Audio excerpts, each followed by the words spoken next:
सोचने वाली बात है कि कैसे सिर्फ 7 सालों के अंदर एक व्यक्ति ने भारत की आज़ादी की लड़ाई का पूरा चेहरा ही बदल दिया। आज हम मोहनदास गांधी के उसी सफ़र को समझेंगे जिसने राष्ट्रवाद को कुछ गिने चुने लोगों की बहस से निकालकर करोड़ों लोगों का एक जन आंदोलन बना दिया। सवाल यही उठता है कि आखिर एक अकेले इंसान में ऐसी क्या बात थी कि लाखों लोग उसके पीछे एक इतने बड़े साम्राज्य को, एक इतनी बड़ी एम्पायर को चुनौती देने के लिए खड़े हो गए। चलिए इसी सवाल का जवाब ढूंढते हैं। तो हमारी कहानी शुरू होती है जनवरी 1915 से। एक 45 साल का वकील जो दक्षिण अफ्रीका में 2 दशक यानी 20 इयर्स बिता चुका था, अब अपनी मातृभूमि, अपने देश भारत वापस लौट रहा है। नाम मोहनदास गांधी। लेकिन ये समझना जरूरी है कि वो कोई नौसिखिया नहीं थे। वो अपने साथ एक बहुत ही शक्तिशाली और अनोखा हथियार लेकर लौटे थे। एक ऐसी तकनीक जिसे उन्होंने दक्षिण अफ्रीका में परखा था, आजमाया था।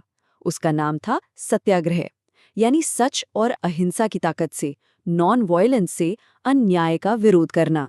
अब गांधी जिस भारत में लौटे थे वो उस भारत से काफी अलग था जिसे वो 1893 में छोड़कर गए थे। देश में ना एक पॉलिटिकल हलचल हो रही थी, एक नई चेतना जाग रही थी। इंडियन नेशनल कांग्रेस अब बड़े बड़े शहरों में अपनी जड़ें जमा चुकी थी। और हाँ, स्वदेशी आंदोलन ने राष्ट्रवाद की चिंगारी को मिडिल क्लास तक पहुंचा दिया था। लेकिन उन्होंने आते ही पॉलिटिक्स में छलांग नहीं लगाई। नहीं, उनके जो राजनीतिक गुरु थे गोपाल कृष्ण गोखले, उनकी सलाह पर गांधी जी ने अपना पूरा पहला साल सिर्फ देश घूमने में बिताया। वो इस जमीन को, यहाँ के लोगों को, देश की रूह को समझना चाहते थे। और फिर वो पल आया जब गांधी ने पहली बार एक सार्वजनिक मंच से भारतीय राष्ट्रवाद पर अपने क्रांतिकारी नजरिए को दुनिया के सामने रखा। जगह थी बनारस हिंदू विश्वविद्यालय का उद्घाटन समारोह। साल था फरवरी 1916। मंच पर कौन था? राजा महाराजा, देश के सबसे अमीर और प्रभावशाली लोग। और उन्हीं के बीच गांधी को भी बुलाया गया था, एक ऐसा चेहरा जिसे तब तक भारत में बहुत कम लोग जानते थे, सिवाय उनके दक्षिण अफ्रीका के काम के। और जब उनकी बोलने की बारी आई तो उन्होंने सीधा वहां बैठे अमीर लोगों को चुनौती दे दी। उन्होंने कहा, भारत की मुक्ति तब तक नहीं हो सकती जब तक आप ये गहने उतारकर देशवासियों की भलाई में नहीं लगा देते। हमारी मुक्ति तो किसानों से ही होगी। सोचकर देखिए, ऐसी महफिल में ये बातें सुनना किसी धमाके से कम नहीं था। तो बनारस में जो कहा था, अब उसे करके दिखाने का समय था। गांधी ने स्थानीय स्तर पर छोटे छोटे अभियानों के जरिए अपनी इस नई तकनीक को आजमाना शुरू किया। पहले 1917 में वो बिहार के चंपारण गए और वहां नील किसानों के हक के लिए लड़े। फिर 1918 में उन्होंने अहमदाबाद के टेक्सटाइल मिल मजदूरों का साथ दिया और उसी साल गुजरात के खेड़ा में किसानों के लिए आवाज उठाई। ये तीन सफल अभियानों ने गांधी को गरीबों के एक सच्चे नेता के रूप में स्थापित कर दिया। और फिर ब्रिटिश सरकार ने खुद ही गांधी को एक ऐसा मौका दे दिया, एक ऐसा मुद्दा थमा दिया जिसने उनके आंदोलन को स्थानीय से सीधा राष्ट्रीय मंच पर ला खड़ा किया। ये मुद्दा था 1919 का रॉलेट एक्ट, एक काला कानून जिसके तहत सरकार किसी को भी बिना किसी ट्रायल के, बिना किसी मुकदमे के सीधा जेल में डाल सकती थी। इसके खिलाफ पूरे देश में गुस्सा था। और फिर जब जलियांवाला बाग का वो भयानक हत्याकांड हुआ तो पूरा देश हिल गया। और इसी संकट के बीच गांधी एक राष्ट्रीय नेता बनकर उभरे। इसके जवाब में गांधी ने असहयोग यानी नॉन कोऑपरेशन का आह्वान किया। उन्होंने लोगों से अपील की कि स्कूल, कॉलेज और अदालतों का बहिष्कार करो, टैक्स मत दो, सरकारी नौकरियां छोड़ दो। सीधे शब्दों में कहें तो ब्रिटिश राज से हर तरह का संबंध तोड़ लो। और इस आंदोलन को और भी ज्यादा शक्तिशाली बनाने के लिए गांधी ने एक बहुत ही रणनीतिक कदम उठाया। उन्होंने खिलाफत आंदोलन से हाथ मिला लिया। इसका नतीजा, हिंदू और मुसलमान दोनों समुदाय अंग्रेजी हुकूमत के खिलाफ एक साथ एकजुट हो गए।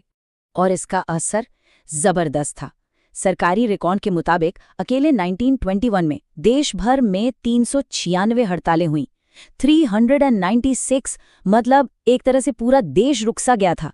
प्रतिक्रिया बिल्कुल अभूतपूर्व थी, ऐसा पहले कभी नहीं देखा गया था। छात्रों ने स्कूल कॉलेज छोड़ दिए, वकीलों ने अदालतें, और लाखों मजदूर काम पर नहीं गए। शहर हो या गांव, ये आंदोलन समाज के हर तबके तक, हर कोने तक पहुंच चुका था। लेकिन गांधी का असर सिर्फ राजनीतिक नहीं था। उनकी निजी जिंदगी में जो बदलाव आए, उन्होंने उन्हें आम आदमी से और भी गहराई से जोड़ दिया। एक तरफ जहां बाकी नेता पश्चिमी सूट बूट पहनते थे, वहीं गांधी ने सिर्फ एक साधारण सी धोती को अपना लिया। ये सिर्फ कपड़े नहीं थे, ये उनका भारत के करोड़ों गरीब लोगों के साथ एक पहचान थी, एक जुड़ाव का प्रतीक था। और फिर आया चरखा, जिसे उन्होंने आर्थिक आत्मनिर्भरता का, इकोनॉमिक सेल्फ रिलायंस का प्रतीक बना दिया। लेकिन ये सिर्फ एक मशीन नहीं थी, ये हाथ से काम करने की गरिमा, उसके सम्मान का भी प्रतीक था। एक ऐसी चीज जो जाति व्यवस्था की ऊंच नीच वाली दीवारों को भी चुनौती दे रही थी। आम जनता के लिए तो वो जैसे कोई चमत्कारी पुरुष बन गए थे। गांव-गांव में अफवाहें फैलने लगी कि उनके पास अजीब शक्तियां हैं, कि वो गन्ने के उबलते कड़ाहे को 2 हिस्सों में तोड़ सकते हैं, गेहूं के खेत को तिल में बदल सकते हैं, और जो कोई उनका विरोध करता है उसके साथ कुछ बुरा हो जाता है।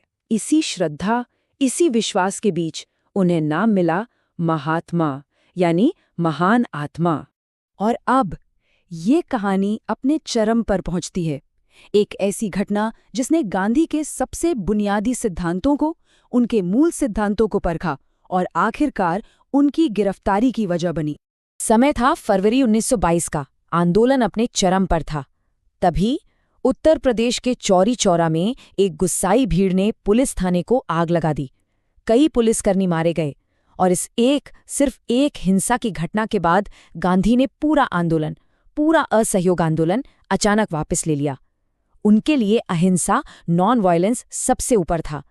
ये शायद इसका सबसे बड़ा सबूत था। मार्च 1922 में गांधी जी पर राजद्रोह का मुकदमा चला और उन्हें गिरफ्तार कर लिया गया। लेकिन सबसे हैरान करने वाली बात पता है क्या थी? जज C.N. ब्रूमफील्ड के शब्द। सजा सुनाते वक्त उन्होंने कहा कि गांधी लाखों देशवासियों की नज़र में एक महान देशभक्त और नेता हैं, जिनका जीवन उच्च आदर्शों वाला और पवित्र है।